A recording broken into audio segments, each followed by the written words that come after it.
Maintenant que nous avons vu les groupes qui constituaient ce qu'on appelle les trafiquants nègres, on va voir les choses de manière plus globale. Quand on parle d'Africains qui travaillaient avec les Européens, qui collaboraient avec les Européens dans le trafic négrier, on parle essentiellement des Africains qui vivaient sur les côtes, parce que ce sont ces Africains-là qui, par la force des choses, étaient en contact direct avec les Européens.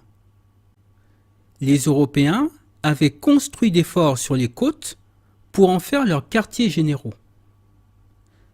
Quels ont été les rapports entre ces Européens et les Noirs qui vivaient à cet endroit? Ça était la guerre. C'est une information qu'on ne vous donne jamais. Mais en réalité, les rapports entre les Européens et les Africains qui vivaient sur les côtes, ça était la guerre. Même s'il y a eu des moments de trêve, d'apaisement, voire de collaboration, globalement, ça a été la guerre. Et ça, c'est quelque chose dont on ne parle jamais aujourd'hui. Chaque fois qu'on parle des Noirs qui vivaient sur les côtes, on parle de Noirs qui faisaient le trafic négrier avec les Européens. Mais en fait, on ne vous raconte que la fin de l'histoire, on ne vous raconte pas le début. C'est comme si vous regardez un film qui dure 2 heures, mais vous commencez à le regarder au bout de 1h30. Et donc, vous voyez les personnages se comporter de telle ou telle manière, mais vous ne comprenez pas. Vous ne pouvez comprendre que si vous regardez le film depuis le début. Là, vous allez pouvoir observer l'évolution des personnages et comprendre pourquoi ils se comportent de telle ou telle manière. Mais quand on raconte l'histoire des Africains qui vivaient sur les côtes, on se contente de nous dire qu'ils faisaient le trafic négrier avec les Européens. On ne nous raconte jamais le début de l'histoire, à savoir qu'il y a eu une guerre entre ces Africains et les Européens en question, et que c'est parce que ces Africains qui vivaient sur les côtes ont perdu la guerre que les Européens ont pu imposer leur trafic négrier. Nous qui aujourd'hui vivons au XXIe siècle, nous devons honorer nos ancêtres qui vivaient sur les côtes africaines. Parce que beaucoup d'entre eux, et je dis bien beaucoup, sont morts en essayant de défendre l'Afrique contre les envahisseurs européens. Beaucoup sont tombés au combat. Ils avaient face à eux des Portugais, des Anglais, des Danois, des Hollandais, des Français, des armées qui toutes avaient un armement extrêmement sophistiqué, et malgré ça, ils leur ont fait face avec un courage et une détermination qui aujourd'hui encore appellent le respect. Mais cet aspect-là est totalement éludé par les historiens européens. Ils veulent nous mettre en tête que les Africains qui vivaient sur les côtes, c'était des trafiquants d'esclaves. C'étaient les complices des négriers. Ils ne parlent jamais de cette guerre. Alors nous allons en parler. Nous allons parler de cette guerre. Et pour cela, une fois encore, on va faire appel aux témoins oculaires, les témoins de l'époque. Et on va commencer par l'abbé Prévost, Histoire générale des voyages, publié en 1746, à la page 109. Dans le contexte, il nous explique qu'il y a eu une bagarre entre un négrier et un noir. Et les Portugais décident de se venger. Contre son avis, tous les Portugais qu'il avait sous ses ordres crurent leur honneur intéressé à venger cette insulte.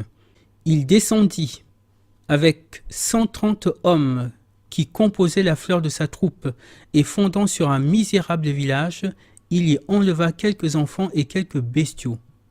Les nègres, qui avaient pris la fuite à son approche, se rassemblèrent dans une montagne voisine et l'attaquèrent si furieusement à leur tour qu'ils lui tuèrent en un instant 50 hommes, au nombre desquels il périt lui-même.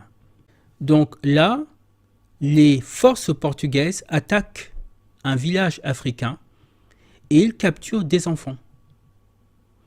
Les Noirs, dans un premier temps, avaient été obligés de s'enfuir, mais ils vont à nouveau se rassembler et contre-attaquer, et ils vont tuer une grande partie de ces Portugais. On va s'intéresser au récit de Jean-Gabriel Pelletan. Alors d'abord un mot sur le personnage. Jean-Gabriel Pelletan, c'était, comme ça nous est dit ici, l'ancien administrateur et directeur général de la Compagnie du Sénégal. La Compagnie du Sénégal, c'était la compagnie française qui gérait le commerce au Sénégal. Donc ça incluait le trafic négrier, mais aussi le commerce de l'or, de l'ivoire, etc. Et le patron, c'était Jean-Gabriel Pelletan. Mais il avait été rappelé en France et incarcéré parce que soupçonné d'avoir fait du détournement de fonds. Et c'est pendant son incarcération qu'il a rédigé ce livre dans lequel il raconte ce qu'il a vécu quand il était en Afrique. Et aux pages 44 et 45, il raconte ce qui est arrivé aux Anglais qui avaient tenté d'établir des colonies au Sénégal. Les Anglais ont senti depuis longtemps tout l'avantage de cette position. Ils ont tenté, à différentes époques, d'y former une colonie.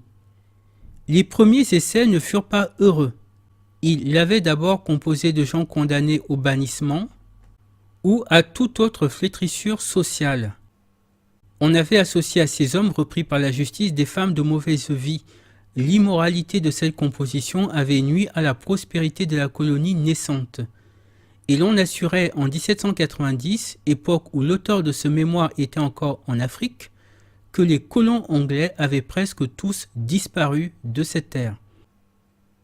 Ils avaient péri ou moissonnés par la débauche meurtrière dans ces climats brûlants ou victimes des attaques des gens du pays qui n'avaient vu dans ces nouveaux hôtes que des voisins sans mœurs et sans principes dont il était important pour eux de se défaire. Donc les Anglais qui avaient été envoyés pour former une colonie au Sénégal sont tous morts. Et une grande partie sont morts parce qu'ils ont été tués par les Africains de la côte, parce que les Africains avaient compris que c'était des personnes sans mœurs, débauchées, et ils ne voulaient pas que ces gens restent sur leur territoire. Donc, on constate déjà ici qu'il y avait bien une résistance de la part des Africains qui vivaient sur les côtes. Ils s'opposaient à ce que ces Européens viennent s'installer sur leur territoire. Guillaume Bosman, commandant du fort négrier hollandais, va à plusieurs reprises parler de cette guerre. Aux pages 37 et 38, il parle de deux tribus qui vont s'unir pour les combattre. Ces deux nations, sachant bien le mal qu'elles nous ont fait, et que si nous ne nous en sommes pas vengés, c'est qu'il n'a pas été en notre pouvoir de le faire, ne balancèrent pas longtemps, mais pensèrent à se mettre en état de se défendre. Et considérant que la conservation de Comani était aussi la conservation de leur pays, ils se déclarèrent d'abord pour eux, ce qui les rendit plus forts que ceux que nous avions à notre secours. La première bataille le fit bien voir, car elle fut si malheureuse que nous y perdîmes toutes nos troupes auxiliaires et par conséquent tout ce qu'elle nous avait coûté. Ce fut une bataille si sanglante qui ne s'en donne guère de semblable parmi les nègres. Presque tous nos gens y périrent ou furent faits prisonniers.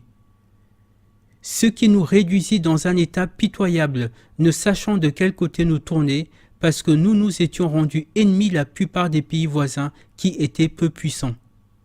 Il poursuit, page 38. On se battit si vigoureusement des deux côtés, que la victoire fut longtemps douteuse, mais Abeteki, roi de Comani, qui surpassait en courage et en conduite tous les nègres de son temps, ne s'était pas encore mêlé dans le combat. Et ayant appris que les nôtres s'étaient jetés sur le butin, qu'il avait posté à dessein pour leur tendre un piège, s'avança tout d'un coup avec des troupes fraîches, et pour mieux tromper nos gens, il leur faisait porter les mousquets en sorte que la crosse était tournée en devant. Les nôtres, s'imaginant que c'était de leurs gens qui venaient, continuèrent leur pillage. Mais le roi s'étant approché, fit tourner les mousquets à ses troupes et fit faire une décharge si terrible sur les nôtres qu'ils ne pensèrent plus au butin, mais uniquement à sauver leur vie. De sorte qu'ils laissèrent pour la seconde fois la victoire complète au roi de Comanie, et ceux des nôtres qui purent échapper s'en retournèrent tout confus. Ce furent deux pertes fort considérables et qu'on peut bien mettre pour la plus grande partie sur le compte de monsieur. Là, c'est censuré parce qu'il mentionnait probablement le chef de l'armée. Et lui dit que c'est à cause de lui qu'il y a eu ces deux défaites contre les Africains. Et là, vous constatez bien une chose. C'est que ça, c'est ce qu'on appelle une guerre. Et c'est d'ailleurs le mot que lui-même emploie pour qualifier ce qui se passe. Nous n'aurions pas même trouvé de moyen de nous relever et de recommencer de nouveau la guerre si nos ennemis ne nous en avaient donné un eux-mêmes. Il explique par la suite que, parce qu'il y a eu des dissensions entre les Africains, ça leur a donné à eux l'occasion de recommencer la guerre. Donc, le rapport entre les Européens et les Africains qui étaient sur les côtes, c'était d'abord une guerre. Et en l'occurrence ici, les troupes hollandaises ont été obligées de battre en retraite. Quelque temps après, les nègres dentés surprirent le fort anglais et le brûlèrent. Le directeur et tous les Anglais y périrent.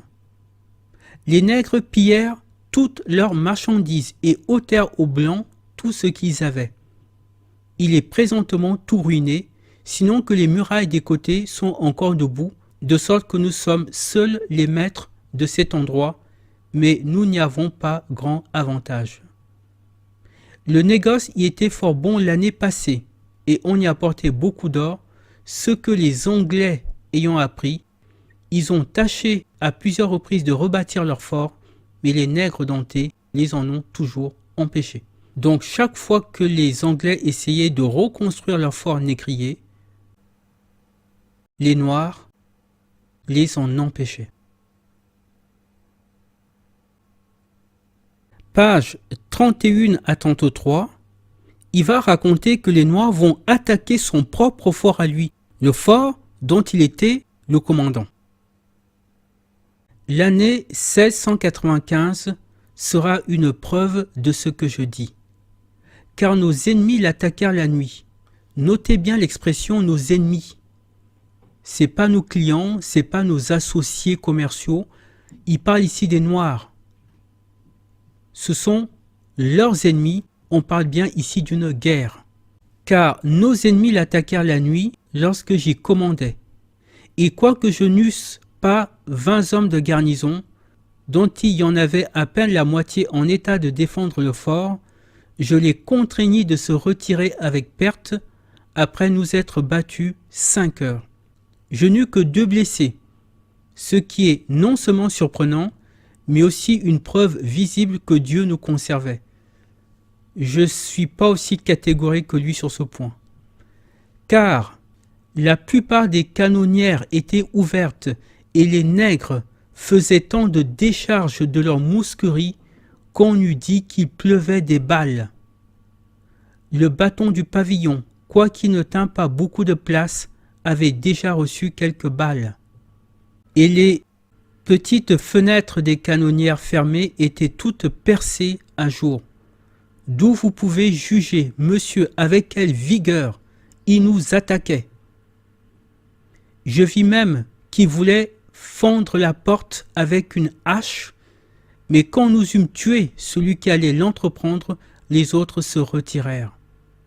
Monsieur le général, à qui j'avais fait savoir le mauvais état où j'étais, envoya 2 vaisseaux qui vinrent ancrer devant le fort pour me secourir d'hommes et de provisions. Le capitaine d'un de ces vaisseaux, nommé Pierre Inken, voulant me donner du secours selon l'ordre du général, envoya son esquif chargé de monde à terre le jour avant que les nègres Matacas. Mais quand ces gens furent venus jusque sous le canot, tout auprès du fort, les nègres se jetèrent sur eux et en massacrèrent quelques-uns sans que je le pusse empêcher. Car quand je voulus les faire retirer à coups de canon, je le trouvais tout encloué. Et selon toutes les apparences, c'était un canonnier qui nous avait joué ce tour. Je le fis enchaîner et l'envoyer à la capitale selon l'ordre du général qui jura qu'il le punirait sévèrement et en ferait un exemple. Cet accident que je viens de vous raconter fut la cause que je vis avec douleur le massacre de ceux qui venaient à mon secours sans pouvoir y apporter du remède. Et si les nègres m'avaient attaqué en ce temps-là, ils auraient pris le fort et nous aurions tous péri. Mais comme ils attendirent encore 24 heures avant que de faire l'attaque, j'eus le temps de remettre tout en ordre et de les attendre de pied ferme, comme je vous l'ai déjà dit. Et le récit de cette bataille se poursuit encore très longtemps. Page 76. Il parle cette fois-ci d'un fort danois que les Noirs ont également attaqué. On rencontre à une portée de canon plus bas le fort danois, qui porte le nom de Christiansburg et est le seul que les Danois aient sur la côte. Les nègres s'en emparèrent en 1693, le pillèrent entièrement et le gardèrent quelque temps. Page 78, il raconte que les Noirs les harcelaient en permanence. Il sera bientôt temps que nous quittions la côte et que nous allions plus avant du côté de la terre ferme. Ce que j'ai à vous dire pour finir la description du pays d'Akambo est que quoique les Anglais, les Danois et nous y ayons chacun un fort, notre autorité y est très petite. Ces forts ne servent que pour nous mettre à couvert des insultes des nègres, et nous nous en repentirions bientôt si nous voulions entreprendre de mettre par là les nègres à la raison. Il dit là que ça ne servait à rien d'essayer de raisonner avec les nègres. Ça ne servait à rien d'essayer de négocier avec eux. Les Noirs ne voulaient rien avoir à faire avec eux et donc tout ce qu'ils pouvaient faire, c'est de rester cachés dans leur fort pour se protéger. Si je prends le temps de lire ces textes, et je sais que la vidéo va être longue, mais c'est parce que je veux que vous voyez de vos propres yeux que ce qu'ils appellent le commerce triangulaire, c'était pas du commerce, c'était pas un accord entre deux parties, les Européens et les Africains, c'était d'abord une guerre. La traite négrière occidentale, c'était d'abord une guerre que les Occidentaux ont menée contre les Africains. Je poursuis avec Jean-Baptiste Léonard Durand dans son voyage au Sénégal. Pages 107 et 108, il nous raconte « Le 31 décembre de cette année, monsieur de la Jaille, qui était le commandant du fort, s'arrêta devant l'île de Jatte et débarqua avec son canot suivi de 4 chaloupes armées.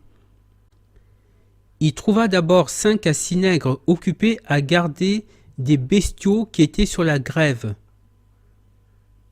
Bientôt, une centaine d'habitants désarmés s'avancèrent vers monsieur de la Jaille et plusieurs lui touchèrent la main en signe d'amitié. Ils étaient suivis d'un plus grand nombre d'insulaires qu'ils ne voyaient pas et qui sortaient des buissons.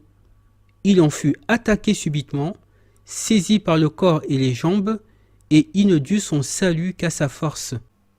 Les chaloupes firent feu et favorisèrent son rembarquement. Là, les Noirs ont utilisé une stratégie. Lorsque ce commandant de fort débarque sur la côte, un groupe d'Africains vient lui dire bonjour. Mais c'était en fait pour masquer sa vue, pour pas qu'il voie ceux qui derrière étaient cachés dans les buissons et qui sortaient avec des armes pour le tuer.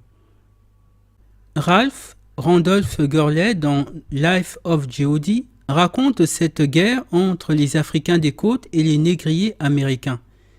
Et il montre que les affrontements étaient particulièrement sanglants. Page 137, la force des naturels était déjà en mouvement et suivait directement à l'arrière du piquet de surveillance. Lorsque l'ennemi soudainement se présentant sur un front de 10 mètres de large à 60 mètres de distance, fit feu et se rua avec leurs lances pour s'emparer du poste. Plusieurs hommes furent tués, etc. Page 140. Il n'a pas été possible de déterminer le nombre d'ennemis tués ou mutilés en cette circonstance, et il parle de carnage. Page 143. Dans une lettre datée du 30 novembre, adressée au siège, M. Ashmoon écrit « Toutes les tribus autour de nous sont rassemblées en guerre contre nous. » Donc, sur les côtes, toutes les tribus africaines s'étaient rassemblées pour les combattre. Page 145. Il dit que les Noirs se sont rués sur eux et les ont attaqués avec une extrême fureur. Page 151, il dit que c'était un conflit sanguinaire. Et pour eux, la situation était devenue tellement critique que les États-Unis vont sortir les gros moyens. À la page 154, il dit qu'ils vont faire venir un navire de guerre sur les côtes de Sierra Leone. Un navire de guerre pour mater cette résistance africaine. En plus des Européens, les Africains devaient combattre en permanence les Arabes et les Maures. Les témoins de l'époque nous disent que les Maures attaquaient les villages africains pour faire des esclaves et que les Noirs étaient en guerre contre eux. Ces extraits que je viens de vous lire, et je pourrais encore continuer, permettent déjà de corriger une idée reçue sur la traite négrière. Les Européens, en arrivant sur les côtes africaines, n'ont pas trouvé des marchés aux esclaves ou des chefs africains prêts à leur vendre des esclaves. Ils ont trouvé des Africains prêts à les combattre pour les chasser de leurs terres. Ces Africains ont fait preuve d'un courage et d'une détermination hors du commun pour chasser ces envahisseurs. Ils aimaient l'Afrique et ils sont morts pour elle. Ils sont morts pour chasser ceux qui étaient là pour la détruire et pour la corrompre. C'est pour l'Afrique qu'ils sont morts. Ils ne sont pas morts pour que des siècles plus tard, on dise d'eux que c'étaient des trafiquants d'esclaves.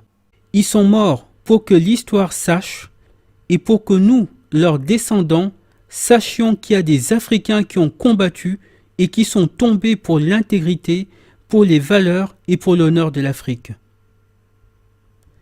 Mais quand vous êtes pressés de toutes parts, attaqués de tous les côtés, en permanence et sans discontinuer, là les Anglais, là les Français, là les Danois, là les Hollandais, là les Portugais, là les Américains, là les Maures, là les Arabes, quand vous êtes attaqués de tous les côtés, il arrive toujours un moment où vos défenses commencent à se fissurer et où vous commencez à être emportés par les flots parce que vous n'avez plus la force et les moyens de résister.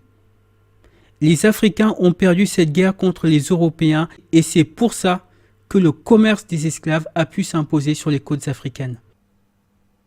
Qu'est-ce qu'il faut retenir? Ce qu'il faut retenir, c'est qu'il faut bannir cette idée que la traite négrière, c'était un commerce. La traite négrière européenne, c'était une guerre. Une guerre qui, je le dis, a été ponctuée de moments de trêve. Et la raison, je l'ai montré dans une autre vidéo, c'est que souvent les Européens imposaient des choses aux Africains. Les Africains se soumettaient parce qu'ils n'avaient pas le choix. Mais quand ils en avaient l'occasion, ils passaient à l'attaque. C'est pour ça que ces 400 ans étaient ponctués de moments de trêve, de collaboration et d'affrontements militaires. Le fait qu'il y ait eu ces affrontements atteste qu'il n'y avait pas de consentement du côté des Africains à ce que les Européens restent sur leur côte. Mais les Européens, même quand on leur dit de partir, ils ne partent pas. Et c'est la guerre. Vous êtes tranquillement chez vous, un trafiquant de drogue entre chez vous, il s'installe, vous lui demandez de partir, il part pas, et donc c'est la bagarre entre vous et lui. Mais s'il est plus fort que vous, s'il est accompagné de complices, d'autres trafiquants de drogue, il prend le dessus et il s'impose. Il reste là. Et il vous oblige à faire le trafic avec lui. Fais pas ça, Zoé! Non, lâche ce couteau! Yann! Zoé! Tu la fermes! Tais-toi! J'ai dit ferme-la! Zoé, tu m'entends? Zoé! Zoé, est-ce que tu m'entends? Tu la fermes! Ta gueule! Putain, tu vas la fermer! Yann, sors de chez moi! Yann, il faut que tu te reprennes, écoute! Je t'en supplie, laisse-la tranquille! S'il te plaît, Zoé, calme-toi! Zoé! Zoé, écoute! Écoute-moi! Je t'en prie, non! Non! Zoé! Donc là, vous avez des Européens qui se sont installés sur les côtes africaines, qui ont construit des forts.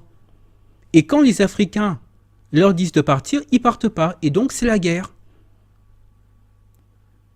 Et pourquoi ce trafic s'est imposé?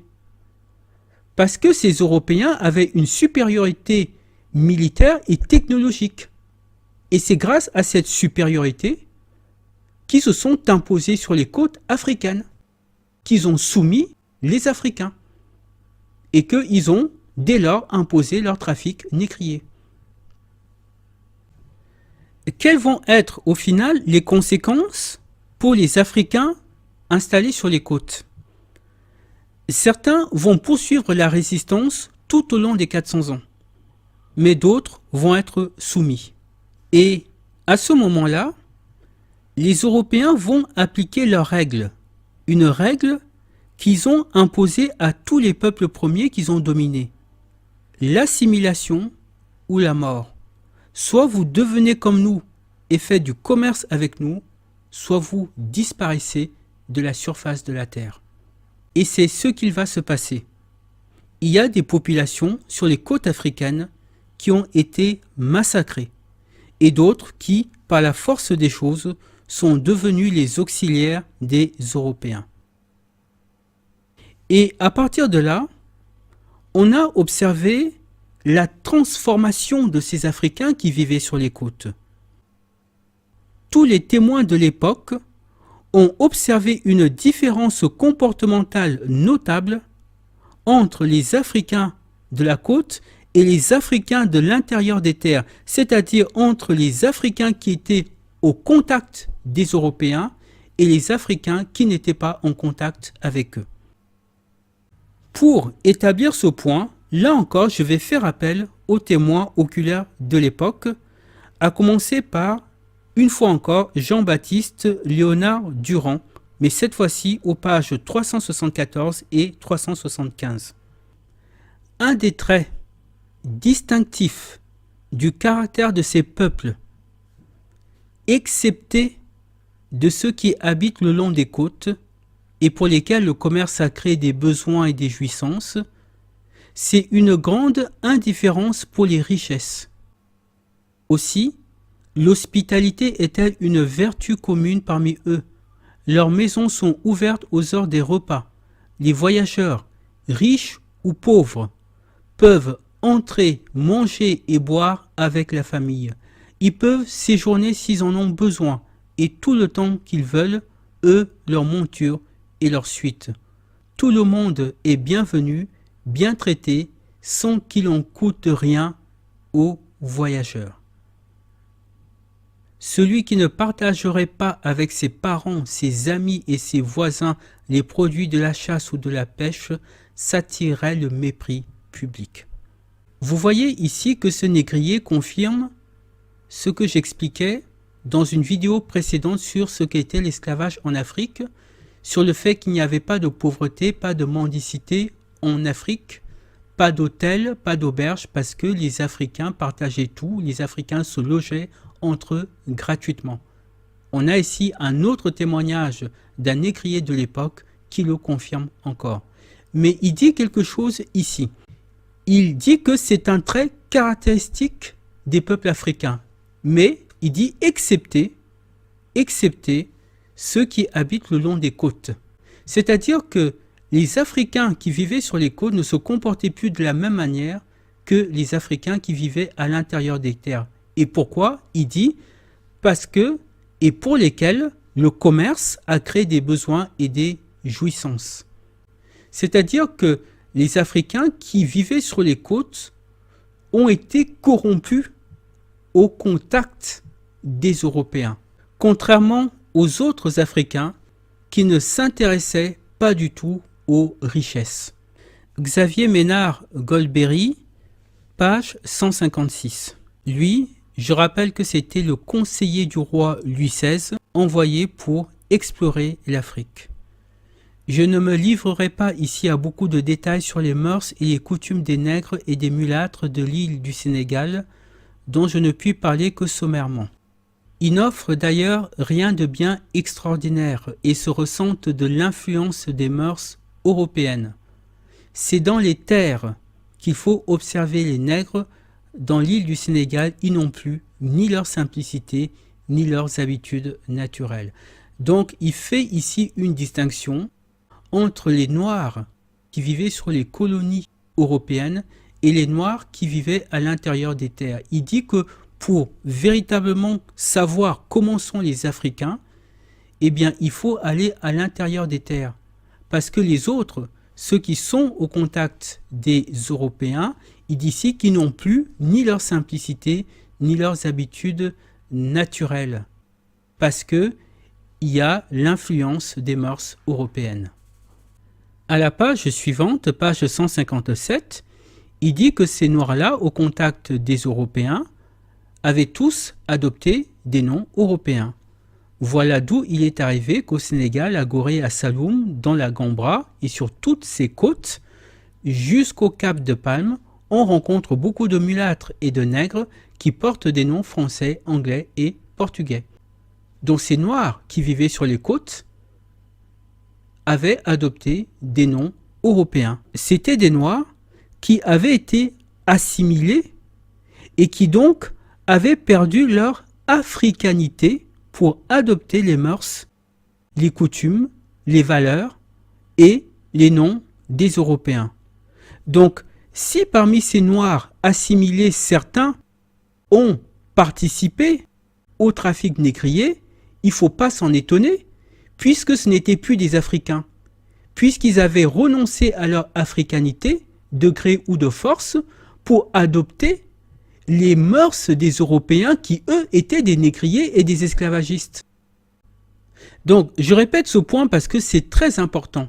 Si sur les côtes africaines, certains Noirs ont aidé les Européens dans leur trafic négrier, c'est pas parce qu'ils étaient africains, c'est au contraire parce qu'ils avaient abandonné les mœurs africaines pour adopter les mœurs européennes qui, elles, étaient des mœurs esclavagistes. Et je rappelle que ce processus d'assimilation a pris naissance après que ces Africains aient été soumis militairement par les Européens. Poursuivons avec Bonaventure Liévin de Brouillard dans son livre Histoire de Luango, Kakongo et autres royaumes d'Afrique, pages 59 et 60. Il faut en convenir.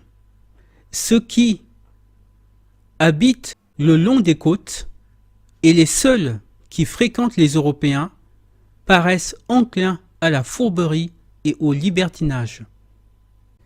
Mais peut-on raisonnablement conclure de là, sans autre examen, comme le font la plupart des historiens, que le dérèglement et la duplicité soient des vices communs à tous?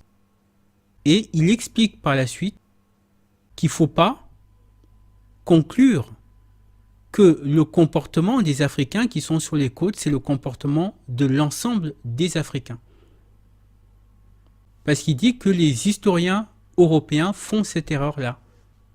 Parce que manifestement, les Africains qui vivaient sur les côtes n'avaient plus le même comportement que les Africains qui vivaient à l'intérieur des terres. Les Africains sur les côtes commençaient à se comporter comme les Européens. Il le répète à la page 71. Les nègres commerçants qui habitent les côtes sont pour la plupart défiants et intéressés jusqu'à la friponnerie, ayant pour principe de rendre tous les blancs comptables les uns pour les autres. Ils ne se feraient pas scrupule de tromper un Français s'ils le pouvaient, parce que 10 ans auparavant, ils auraient été trompés eux-mêmes par un Anglais.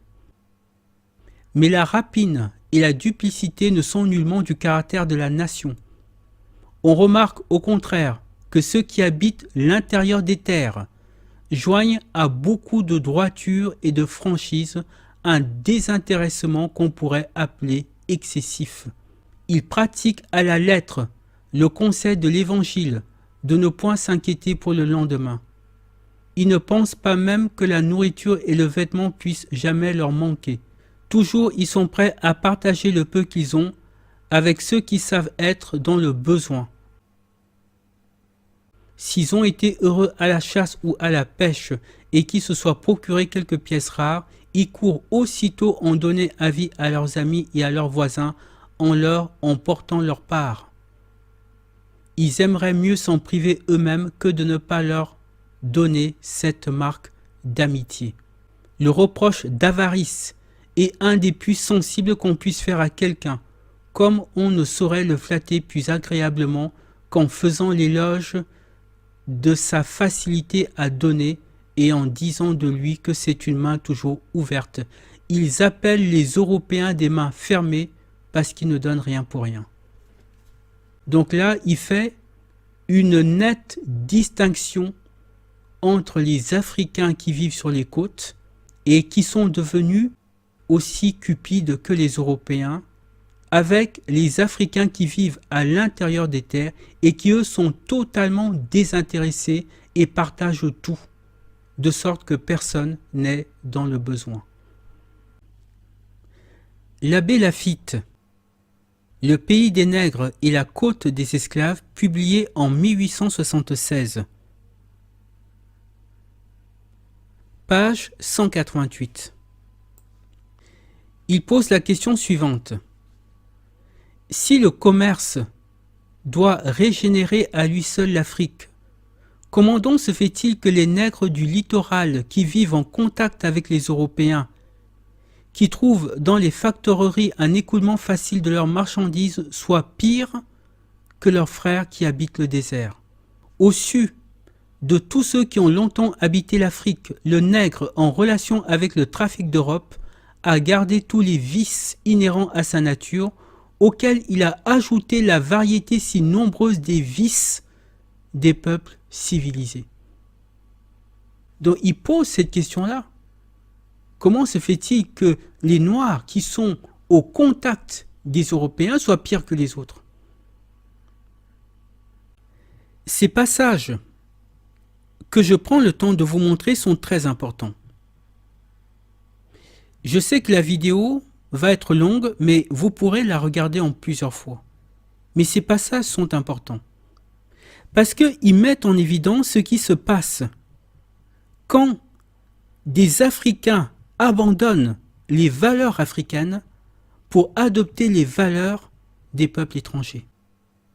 Les Africains sur la côte, pas tous évidemment, on l'a vu, mais des Africains sur la côte ont abandonné leur africanité et donc sont devenus comme les Européens.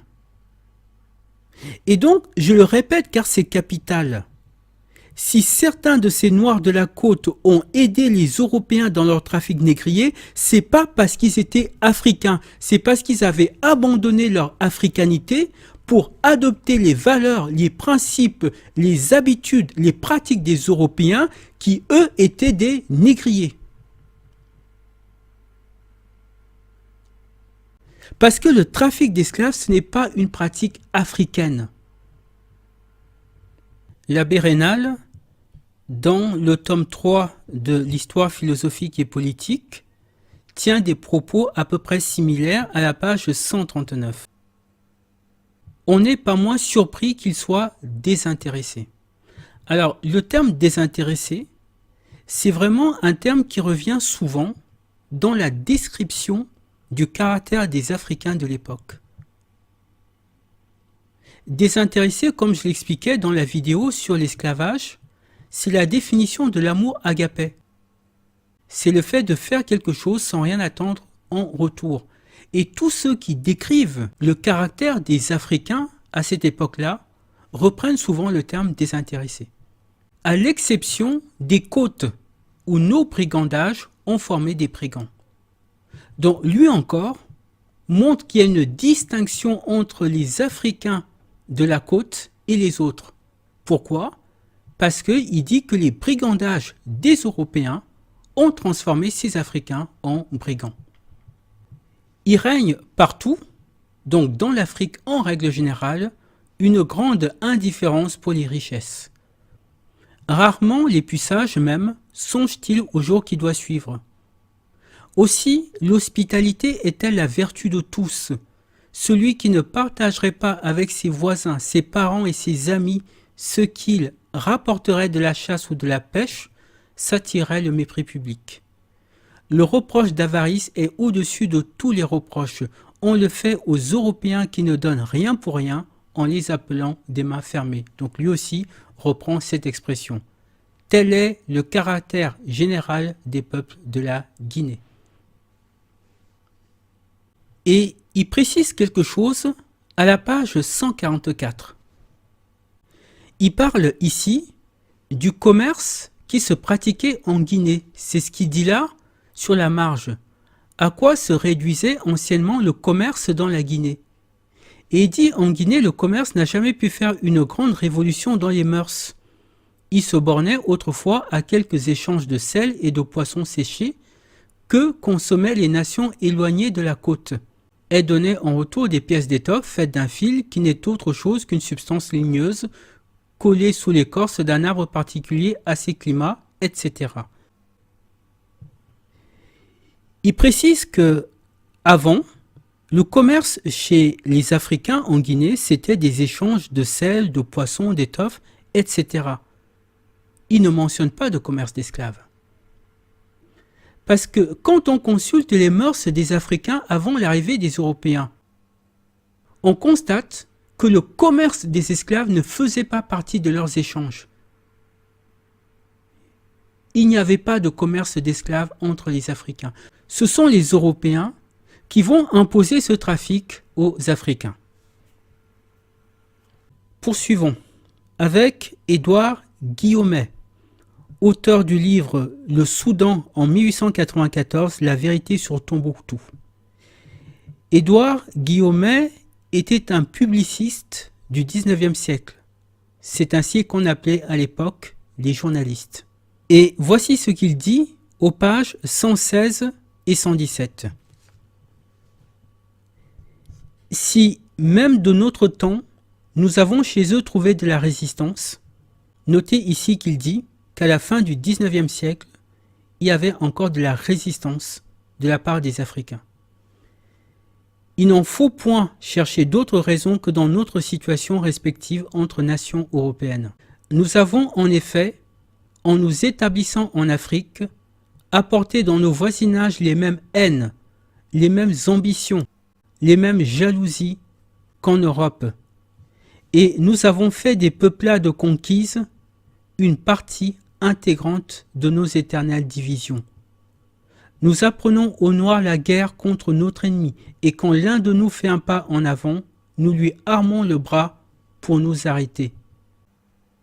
La chose est cruelle à dire, mais malheureusement pour nous, nous en avons trouvé la preuve flagrante dans les fusils à tir rapide de Samori et les canons de Béhanzin. Ces derniers ne sortaient pourtant pas des fonderies d'Abomey. Donc il explique que les Européens, quand ils se sont établis en Afrique, ont apporté aux Africains les mêmes haines, les mêmes ambitions et les mêmes jalousies qu'en Europe. Et il parle bien ici de peuplades conquises. Donc c'est bien par la conquête militaire que les Européens se sont imposés en Afrique. Et ensuite, comme il le dit, les Européens ont fait des peuplades conquises leurs bras armés pour faire leur guerre. La preuve, c'est qu'il a trouvé en Afrique des fusils et des canons qui, évidemment, n'avaient pas été fabriqués dans les usines africaines, qui avaient été fabriqués en Europe. Donc c'est bien les Européens qui ont apporté toute cette corruption sur le continent africain. Nous poursuivons avec Richard Burton, suprémaciste blanc, dans Voyage au Grand Lac, page 643. Mais on verra dans les pages suivantes que cette dégradation morale est en grande partie l'œuvre séculaire de la traite. Ces Africains ne sont plus aujourd'hui ce que la nature les a fait. Leurs rapports avec les étrangers leur ont été funestes. Ils ont conservé leur type, leur ignorance barbare, et n'ont gagné au contact des marchands à demi civilisés qu'une teinture commerciale qui les a corrompus. Même les pires négriers de l'époque reconnaissent que ce sont eux qui ont corrompu, souillé avec leurs mœurs, les Africains de la côte. Et que le contact de ces Africains avec les Européens leur ont été funestes. Paul Erdemann Isert, qui était un chirurgien allemand qui a vécu plusieurs années en Afrique, dans son livre Voyage en Guinée, publié en 1793, il a décidé de répondre à la propagande des esclavagistes. Pages 130 et 131. Mais, disent les défenseurs de l'esclavage, les nègres sont naturellement paresseux, obstinés, adonnés au vol, à l'ivrognerie, à tous les vices. Et n'avons-nous pas ici des nègres qui, lorsqu'on leur demande s'ils veulent retourner dans leur pays, répondent que non? Je n'ai autre chose à répondre à ces messieurs, sinon que s'ils veulent sincèrement être guéris de leurs préjugés contre les nègres, ils n'ont qu'à se donner la peine de faire un tour dans l'intérieur de l'Afrique. Ils y observeront partout l'innocence, la simplicité des mœurs, la bonne foi. Les grands vices, les larcins et le meurtre y sont à peu près inconnus. Là seulement sont en vogue ces pratiques d'enfer où leurs rusés agents, les Européens, avec leur production, ont introduit les appâts qui les y excitent. Et je crains bien, hélas, que la plus grande partie de l'Afrique n'en soit déjà infectée.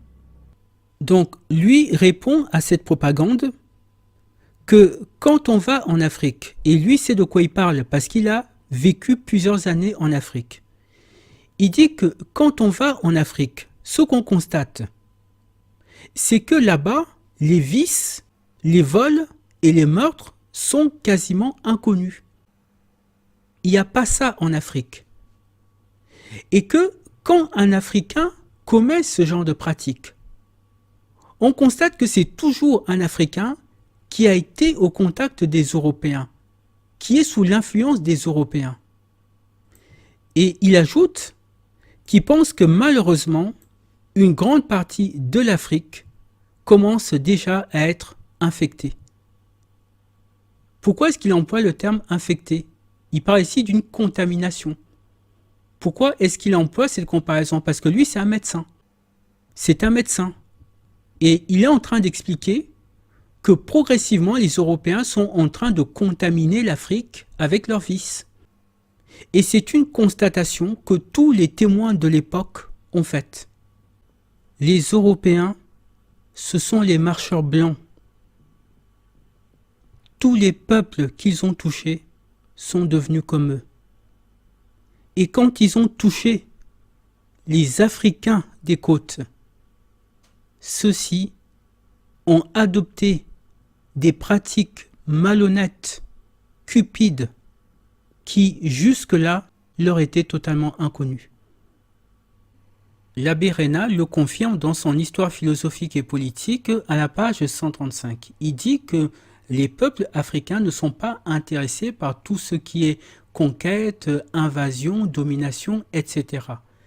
Il dit « Une autre raison qui empêche l'asservissement des petits États par les grands, c'est que ces peuples n'attachent aucune idée à la gloire des conquêtes. » Et ce qui précise ici est très important, j'avais déjà utilisé cette citation, mais elle est très importante. Le seul homme qui en est paru touché était un courtier d'esclaves qui, dès son enfance, avait fréquenté les vaisseaux européens et qui, dans un âge plus mûr, fit un voyage en Portugal. Donc le seul Africain qui avait cet état d'esprit-là, cet état d'esprit de conquête, c'est précisément le seul qui avait grandi dans les côtes africaines et qui avait fréquenté les Européens. Et comme par hasard, cet Africain-là était un trafiquant d'esclaves. Je prends le temps de préciser tout ça. Parce que aujourd'hui, quand on parle des Africains qui faisaient le trafic d'esclaves, on cible les Africains qui étaient sur les côtes.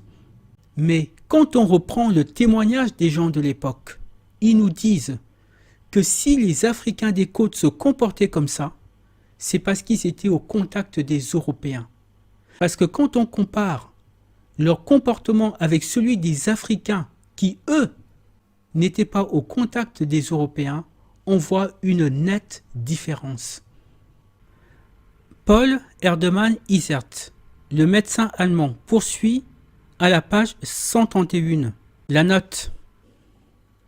Il y a cependant, dans l'intérieur de l'Afrique, divers peuples de nègres qui ne connaissent point encore le trafic des Européens. C'est ce que prouve la découverte faite depuis peu d'une grande nation qu'on appelle les Sabéens, qui habitent à une centaine de milles au-dessus de Frida, qui, comme les Dinkos, ne connaissent pas encore la poudre à canon. Donc, ces deux peuples, parce que pour l'instant, ils avaient été préservés de l'influence des Européens, ne connaissaient pas les armes à feu.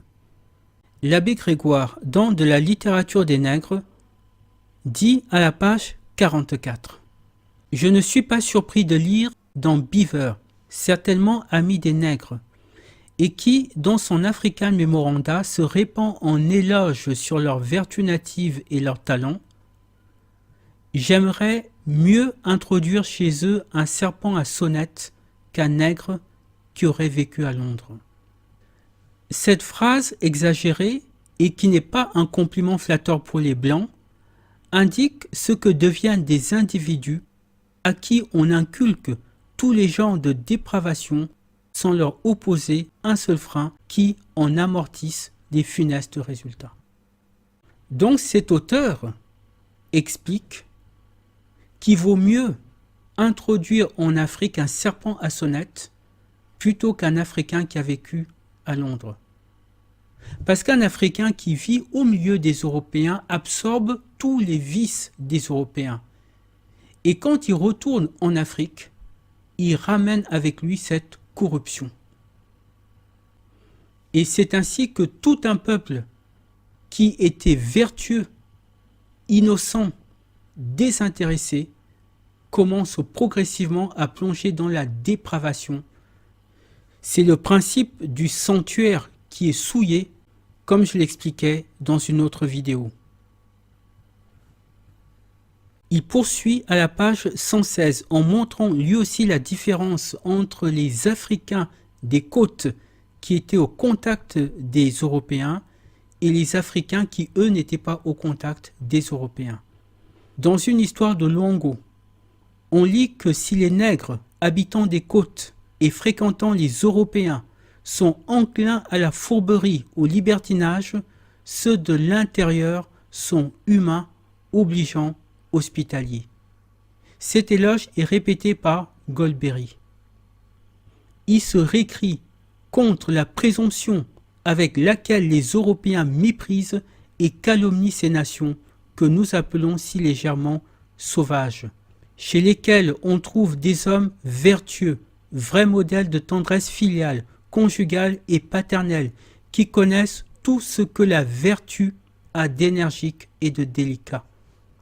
chez qui les impressions sentimentales sont très profondes, parce qu'ils sont plus que nous voisins de la nature et qui savent sacrifier l'intérêt personnel à l'amitié. Golbery en fournit diverses preuves.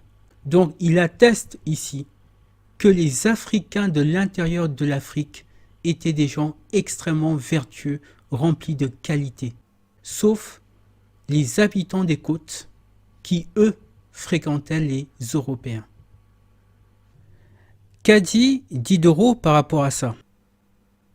Alors, Diderot, c'est le siècle des Lumières, c'est l'auteur de l'encyclopédie, et en 1772, il a publié Supplément au voyage de Bougainville, dans lequel il fait parler un vieux sage tahitien au moment où les Européens arrivent dans son pays.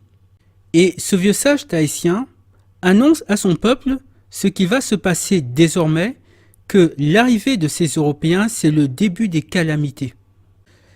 Je ne peux pas le lire en entier, il est trop long, mais tout est dit dans ce texte, absolument tout.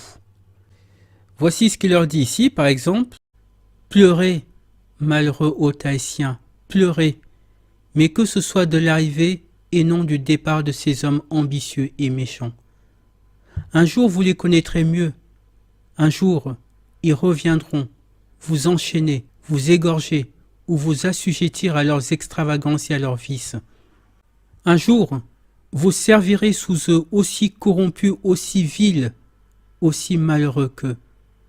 Mais je me console, je touche à la fin de ma carrière, et la calamité que je vous annonce, je ne la verrai point. » Et là, le vieux sage s'adresse au chef de ces Européens. « Et toi, chef des brigands qui t'obéissent, écarte promptement ton vaisseau de notre rive. Nous sommes innocents, nous sommes heureux, et tu ne peux que nuire à notre bonheur. Nous suivons le pur instinct de la nature, et tu as tenté d'effacer de nos âmes son caractère. Nous sommes libres, et voilà que tu as enfui dans notre terre le titre de notre futur esclavage. Tu n'es ni un dieu ni un démon, qui es-tu donc pour faire des esclaves? Ô roux, toi qui entends la langue de ces hommes-là, dis-nous à tous, comme tu me l'as dit à moi-même, ce qu'ils ont écrit sur cette lame de métal. Ce pays est à nous, ce pays est à toi. Et pourquoi? Parce que tu y as mis le pied. Si un haut Tahitien débarquait un jour sur vos côtes et qu'il grava sur une de vos pierres ou sur l'écorce d'un de vos arbres, ce pays est aux habitants d'Otaïsi, qu'en penserais-tu? Tu es le plus fort. Et qu'est-ce que cela fait? Lorsqu'on t'a enlevé une des méprisables bagatelles dont ton bâtiment est rempli, tu t'es récrié, tu t'es vengé, et dans le même instant, tu as projeté au fond de ton cœur le vol de toute une contrée. Laisse-nous nos mœurs. Elles sont plus sages et plus honnêtes que les tiennes. Nous ne voulons point troquer ce que tu appelles notre ignorance contre tes inutiles lumières. Tout ce qui nous est nécessaire et bon, nous le possédons. Sommes-nous dignes de mépris parce que nous n'avons pas su nous faire des besoins superflus? Et si Diderot décrit avec une telle précision ce qu'il se passe quand les Européens débarquent sur les côtes d'un peuple, c'est parce que c'est ce qui a été observé durant toute l'histoire. Chaque fois que les Européens ont débarqué sur les côtes d'un autre peuple, c'est toujours les mêmes catastrophes, les mêmes calamités qui ont été observées. Et c'est exactement ce que nos ancêtres sur les côtes africaines ont subi. Et après avoir fait subir à ces peuples leur violence et après leur avoir transmis leurs vices, ils les accusent d'être eux-mêmes responsables des calamités qu'ils ont subies. C'est ce qu'ils ont toujours fait. Parce que ils n'ont même pas la décence, l'honneur, la dignité d'assumer le mal qu'ils ont fait aux Africains et aux autres peuples. Et pourquoi cela? Parce qu'ils en sont incapables. Diderot fait dire à ce sage que les vertus des Européens, ce sont des vertus chimériques. Laisse-nous reposer. Ne nous entête ni de tes besoins factices, ni de tes vertus chimériques. Autrement dit, ces vertus n'existent pas. Les Occidentaux n'ont pas de vertus. Sur le plan individuel, tout le monde a des qualités et des défauts, y compris les Occidentaux. Mais sur le plan collectif, étatique, national, les Occidentaux n'ont pas de vertu. Ce qu'ils appellent l'humanisme, les droits de l'homme, c'est une chimère. C'est un paravent qui a pour but de masquer la violence et l'impérialisme qu'ils imposent aux autres peuples. Voilà pourquoi ils sont incapables d'assumer la responsabilité de leurs actes et voilà pourquoi ils rejettent toujours la faute sur leurs propres victimes. Je pourrais encore citer des tas et des tas de témoignages de l'époque, mais cette vidéo est déjà très longue. Mais j'aimerais quand même citer les paroles d'un chef indonésien rapporté par l'abbé Raynal lorsque lui et son peuple ont été confrontés aux Européens. Histoire philosophique et politique, tome 1, page 142. Un des insulaires, nommé Genulio, ayant armé ses concitoyens, assembla les Portugais et leur dit « Les cruels affronts que nous avons reçus de vous demanderaient des effets et non des paroles. Cependant, écoutez. Le Dieu que vous nous prêchez se plaît, dites-vous, dans les actions vertueuses des hommes, et pourtant, le vol, le meurtre, l'impudicité, l'ivrognerie sont vos habitudes. Tous les vices sont entrés dans vos âmes. Nos mœurs et les vôtres ne peuvent s'accorder. En vain, la nature l'avait prévu. En nous séparant par des mers immenses, vous avez franchi ces barrières. Cette audace dont vous osez vous enorgueillir est une preuve de la corruption de vos cœurs. Croyez-moi, laissez en paix des peuples qui vous ressemblent si peu. Allez habiter avec des hommes aussi féroces que vous. Votre commerce serait le plus funeste des fléaux dont votre Dieu pourrait nous accabler. Nous renonçons pour toujours à votre alliance. Vos armes sont meilleures que les nôtres, mais nous avons pour nous la justice, et nous ne vous craignons pas. Les Hittons sont d'aujourd'hui vos ennemis déclarés. Fuyez leur pays et gardez-vous d'y reparaître. Au final, que demandaient les peuples premiers? Qu'ils soient indonésiens, africains, amérindiens, aborigènes et autres, tout ce qu'ils demandaient, c'était qu'on les laisse tranquilles. Ils ne voulaient pas des mœurs européennes, ils ne voulaient pas de leur commerce. Mais que faisaient les Européens quand on leur disait non, quand on leur demandait de partir? Ils prenaient les armes et massacraient, et les survivants étaient obligés de se soumettre. C'est cette tragédie qu'ont vécu les Africains qui vivaient sur les côtes, parce que ce sont eux qui étaient en première ligne face à ces Européens. Et je dis, et j'affirme, il n'y a aucune condamnation pour les Africains en ce qui concerne la traite négrière, car la traite négrière, je vous l'ai montré et je peux encore produire d'autres témoignages de l'époque, la traite négrière, c'était une guerre. Les Africains des côtes ont pris les armes pour essayer de chasser ces Européens de leur pays parce qu'ils ne voulaient pas de ce commerce et ils ne voulaient pas de leurs mœurs. Mais cette guerre, ils l'ont perdue parce qu'ils avaient face à eux des Portugais, des Danois, des Français, des Anglais, des Américains et d'autres qui tous avaient un armement qu'ils ne possédaient pas. Quand il y a eu ces combats entre les Européens et les Africains, que se serait-il passé si les Africains avaient gagné et si les Européens avaient été chassés de leurs côtes? Est-ce qu'il y aurait eu une traite négrière européenne pendant 400 ans? Tous savent que non. Tous savent que c'est par la force des armes que ce trafic a été imposé aux Africains. Parce que ce trafic n'existait pas en Afrique avant l'arrivée des Européens et avant l'arrivée des Arabes. Que dit leur champion à ce sujet? Olivier Pétré-Grenouillot, que dit-il à ce sujet? Il dit que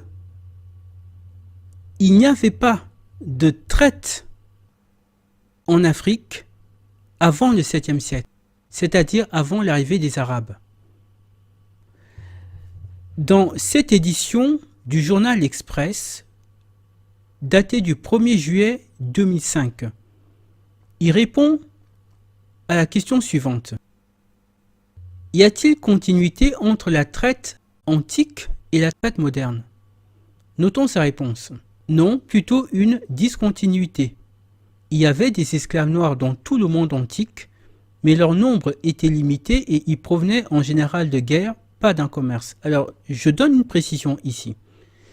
Les esclaves noirs dont il parle, ici, venaient de Berbérie, qu'on appelle aujourd'hui le Maghreb, et pas d'Afrique subsaharienne. Je continue. Or, la traite se définit en bonne partie par l'existence d'un échange ou commerce. Les traites d'exportation des Noirs hors d'Afrique remontent au 7e siècle de notre ère avec la constitution d'un vaste empire musulman qui est esclavagiste comme la plupart des sociétés de l'époque.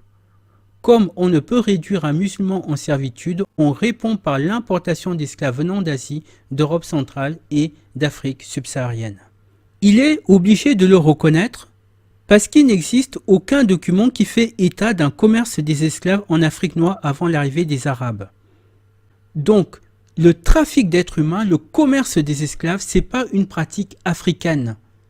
C'est une pratique qui a été introduite en Afrique noire par les Arabo-Berbères au 7e siècle. Et comment les Arabes ont-ils introduit cette pratique en Afrique noire? Par la guerre. Encore et toujours la guerre. Ils ont attaqué l'Éthiopie au 7e siècle et comme ils ont pris le dessus, ils leur ont imposé un traité, le Pacte, où ils exigent que les Éthiopiens leur livrent 300 esclaves tous les ans, sinon ils les attaquent. Et qu'ont fait les Éthiopiens? Ils ont commencé à aller dans d'autres pays d'Afrique pour capturer des gens et les livrer aux Arabes. Parce que entre livrer votre famille et livrer vos voisins, vous préférez encore livrer vos voisins. Et c'est comme ça que les choses ont commencé en Afrique noire. Parce qu'ils avaient été vaincus militairement et ils n'avaient pas le choix. Et avec les Européens, ça va être la même chose. C'est la défaite militaire qui a permis l'installation de ce trafic sur les côtes africaines. Et c'est pour ça que je dis, il n'y a aucune condamnation pour les Africains en ce qui concerne la traite négrière. S'il y a eu, sur le plan individuel, des fautes qui ont été commises par tel ou tel, Dieu jugera. Car il sait mieux que quiconque les circonstances qui ont pu amener certaines personnes à collaborer. Mais collectivement, les Africains sont les victimes de la traite négrière occidentale et orientale. Non, non, non, non, Zoé, non, non, non, non, oh non, Zoé, parle-moi, Help, mon amour. I have done it again. I've been here many times before, hurt myself again today. And Qu'est-ce que t'as fait?